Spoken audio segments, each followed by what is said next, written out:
Now I would like to offer the floor to the distinguished permanent representative of Italy to the OSCE.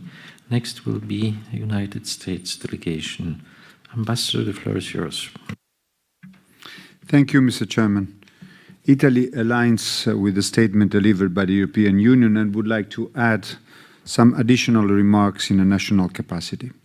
First of all, allow me to thank the Polish OSCE chairmanship for the initiative to convene this Warsaw Human Dimension Conference and ODIHR for its contribution to the organization. We regret that once again this year it was not possible to reach consensus on the mandated decisions to organize the Human Dimension implementation meeting due to the opposition of the Russian Federation.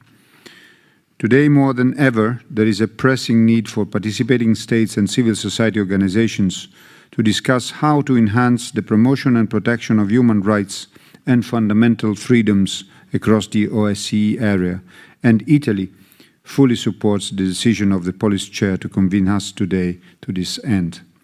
We have observed for many years now, both in the OSCE region and worldwide, new alarming threats to the respect of human rights and fundamental freedoms.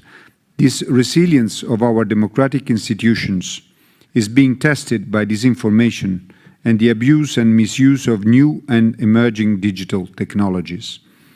Restrictions on media freedom, freedom of expression, and attacks against journalists, both offline and online, are on the rise, as well as the instances of racism, intolerance, and discrimination on the grounds of ethnicity, religion, or belief, gender, sexual orientation, and disability.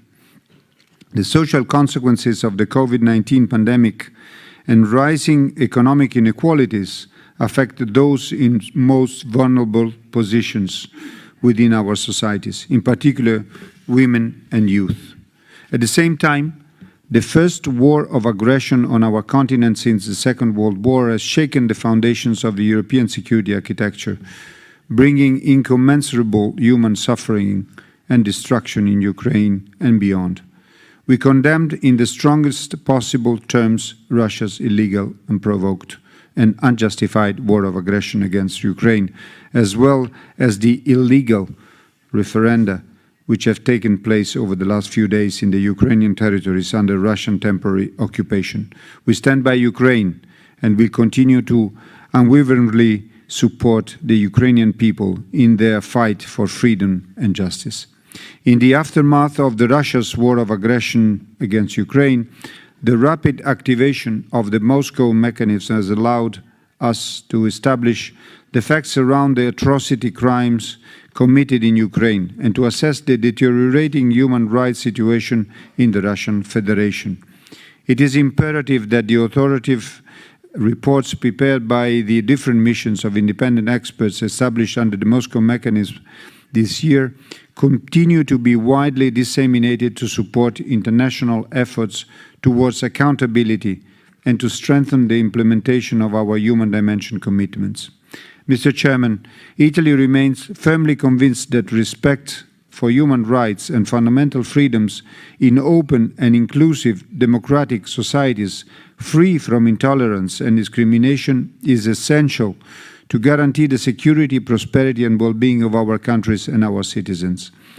With its comprehensive approach to security, the OSCE has a wide toolbox to support participating states in addressing persistent shortcomings and new challenges.